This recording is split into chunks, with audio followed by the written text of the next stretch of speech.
lakini leo wamepoteza mbele ya Azam. Unazungumziaje mchezo huu wa siku ya leo kwanza?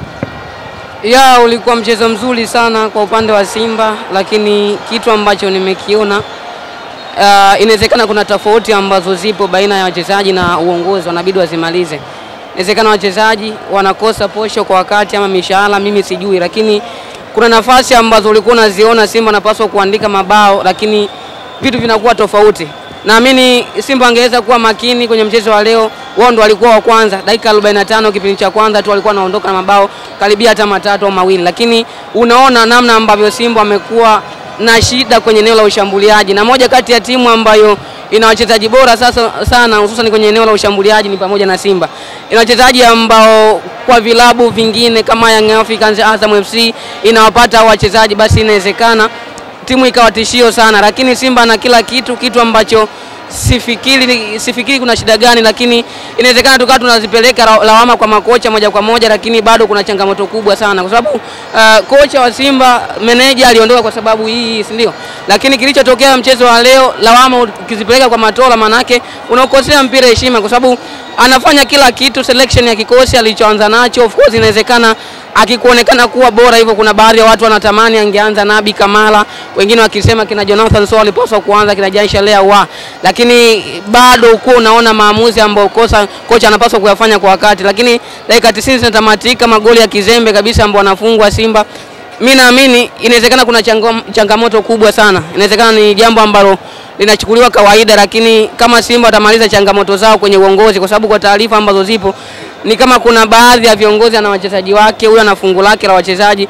Kwa hata unavyoenda uwanjani, ikiwa kuna sintofahamu baina yao, ni rahisi kuambia ukipata nafasi ya kucheza fanya 1 2 3.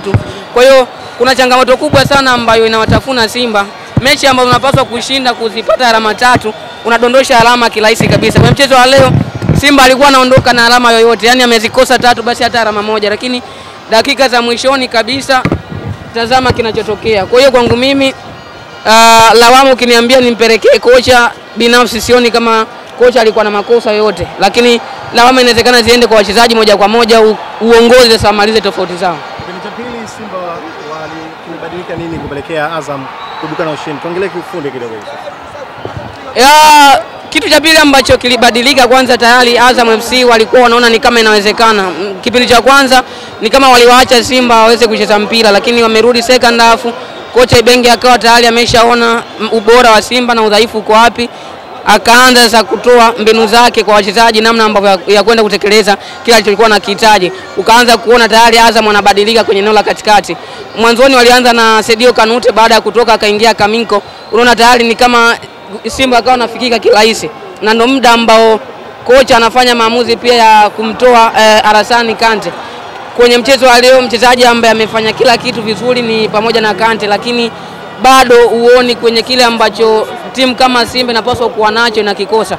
Nafikiri haukuwa mchezo mgumu sana kwa Simba. Ulikuwa ni mchezo ambao Simba alikuwa anaondoka na alama, yani alama 3 au alama 1 Simba alikuwa anaondoka nao kwenye mchezo wa leo, lakini baada ya dakika 90 makosa ambayo wameyafanya tayari wanakwenda kuwagharimu. Kwa hiyo kiufundi nafikiri Azam walikuwa bora sana, hawakutaka kupishana na Simba muda mwingi, lakini pia walijua madhaifu na ubora wa Simba uko wapi, and then wakawa wanautumia kama faida. Kwa mchezo wa leo Faisal ambaye amekuwa hatari sana, hakuwa na movement nyingi sana, lakini utapenda kitambara bora namna ambavyo alikuwa na wakati mzuri sana. Tokea dakika ya kwanza ya mchezo alianza kuonyesha huo hatari, na unarudi kwenye ile eneo unamkosa mchezaji kama Lucien Derogo ambaye amekuwa ni chaguo la kwanza na ubora wake kila mtu anajua. And then baada ya hapo ukaanza kuona sasa ni kama Simba anapoteza umakini kwenye eneo la kujilinda, wanaruhusu bao. Tuzungumzie uwezo wa Wilson Nangu. Licha ya kuruhusu bao mbili, lakini ni kama mchezaji ambaye anamwaga damu na jasho kwa ajili ya timu. Inawezekana mchezaji ukao unajitoa sana, lakini kama upati support kwa wachezaji wenzako bado hatuto kuzungumza kwenye daraja la huo ubora. Lakini kwa namna ambavyo nimemtazama, ukiniuliza man of the match kwenye mchezo wa leo kwa upande wa Simba nitakwambia ni Wilson Nangu. Lakini kuna nafasi ambazo ukienda sasa kwenye eneo la mwisho, yani kuanzia nyuma kwa center back, eneo la katikati Simba anatoka vizuri, lakini shida iko mbele.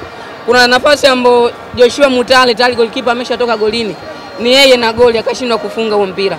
Kuna shuti ambalo amelipiga Elim Panzu nje ya 18 linagonga nguzo, utegemea Steven Dese Mkwala kwa ubora ambao alikuwa nao msimu uliopita, alikuwa miongoni mwa wafungaji ambao walikuwa na nyakati bora sana, lakini anashinda kufanya hivyo. Kwa hiyo nadhani walichokifanya Azam walistahili kuondoka na alama 3 kwenye mchezo wa leo, kwa sababu wamejua kutumia madhaifu ya ubora ambao waliuona kwa Simba, lakini pia waliona ubora na madhaifu wakaweza kuyatumia kama faida kwa upande wao.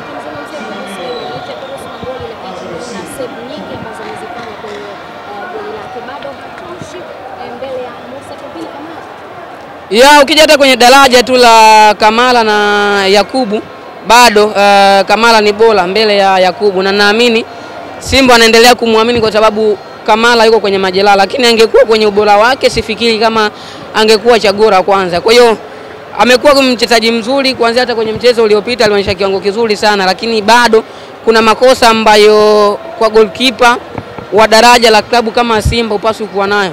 Mtazame namna ambavyo anarejeshiwa mipira, lakini kuna namna ambavyo unaona kuna baadhi ya mipira unapaswa kuidaka and then anafanya maamuzi ambayo ni tofauti. Kwa hiyo bado si mchezaji ambaye anapaswa kuwa wa kwanza mbele ya Kamala. Sofu, tukiachana na mapungufu ya uongozi ambao umeyazungumza kwamba ni gharimu timu kwa namna moja ama nyingine. Binafsi kwa namna ambavyo Selemani Matola amechagua timu yake, anatosha kuendelea kupinoa kikosi cha Msimbazi Simba kuelekea michezo inayokuja mara baada ya mapumziko? Toka mchezo wa Mbeya City baada ya kocha Pentifu kuondoka, mimi binafsi nilikuwa wa mwisho sana kuamini kwamba Matola anapaswa kuwa kocha mkuu kwenye klabu ya Simba, lakini nilihitaji zaidi muda kuendelea kumtazama, na nikaamini kwenye mchezo wa Azam kama atakuwa na ile performance ambayo alikuwa nayo kwenye michezo kadhaa ambayo amecheza, binafsi ningekuwa na hiyo nafasi ama lumu ya kuruhusu kwamba anastahili kuwa kocha mkuu. Lakini kwa namna ambavyo nimemtazama bado ni kocha ambaye kwenye mechi kubwa si kocha ambaye ana ubora sana kwenye upande wa kimbinu. Kwa hiyo kwangu mimi kwa ufupi sana atoshi kuendelea kuwa kocha mkuu, hususan kwenye mechi kama hizi.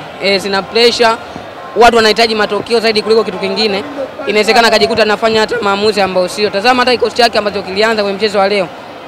Alianza na idadi kubwa ya viungo washambuliaji kwenye eneo la juu kule.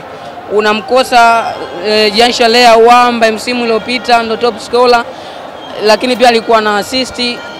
Ukao unaona namna ambavyo alianza na Joshua Mutale, na nilitegemea zaidi second half mapema kabisa Joshua Mutale aweze kutoka, aweze kuingia hata mchezaji mwingine, lakini akashinda kufanya hivyo. Kwa hiyo tumi bado si kocha ambaye anastahili kuwa kocha wa kwanza, japokuwa hayo ni maoni yangu. Kama watu waona anastahili basi ni sawa. Simba wanahitaji nini hivi sasa, kwa sababu umezungumza wachezaji wenye ubora wanao, shida ni moja tu, uongozi. Hebu zungumza nao tumalizie. Lugha moja kuanzia kwenye uongozi, technical bench na wachezaji, lakini kama kutakuwa na mgawanyiko hao wachezaji ambao tunaona ni bora, dirisha dogo wataondoka wengi sana, alafu ambao kustahili hata kuondoka. Lakini kama watazimaliza tofauti zao aidha na wachezaji ama wao kwa wao, basi inawezekana Simba ikarudi kwenye ubora wake, kwa sababu nenda tu hata kwenye mchezaji mmoja mmoja. Wenda na eneo la ushambuliaji la Young Africans kuna Prince Dube ambaye amekuwa akimtumia kila mchezo, lakini Simba ana uwezo wa kwenda na mchezaji mwingine tofauti kwenye kila mchezo na bado akashinda, lakini ameshindwa kuwa mstari wa kwanza kwenye mechi zake. Asante.